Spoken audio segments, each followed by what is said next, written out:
Gapminder est un outil qui permet de représenter différentes informations. Ici, on représente 5 informations. Tout d'abord, le revenu par personne. Ensuite, la durée de vie. Ceci pour différents pays, donc tous les pays du monde en l'occurrence, avec la couleur qui correspond au continent dans lequel le pays est. En plus de ces 4 informations, on a la population qui est représentée par la taille du cercle. Donc, plus il y a de personnes, plus le cercle est grand.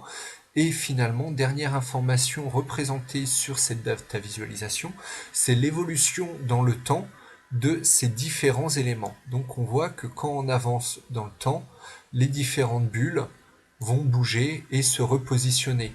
Et donc on a d'un simple coup d'œil on repère d'un simple coup d'œil les différentes tendances au cours du temps d'évolution, de durée de vie et de revenus. Donc on se rend compte que les pays de la zone Asie et Amérique rejoignent rapidement les pays européens, alors que les pays africains ont toujours des revenus et une durée de vie moins importante que les autres pays.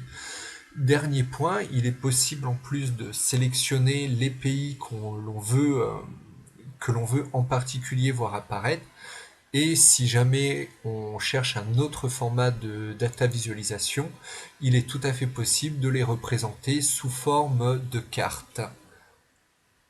Là, voilà, et donc là ici, on a exactement les mêmes informations, mais cette fois-ci représentées sous forme de cartes. On perd pas mal d'informations vu que nous n'avons plus cette fois-ci la durée de vie et les revenus. Donc j'aurais tendance à préférer la première représentation sous forme de graphique qui permet d'avoir encore plus d'informations d'un simple graphique. À titre d'information, 5 types de données représentées sur un même graphique, on est quasiment au maximum de ce que l'on peut faire tout en restant lisible et compréhensible par la personne qui va le regarder.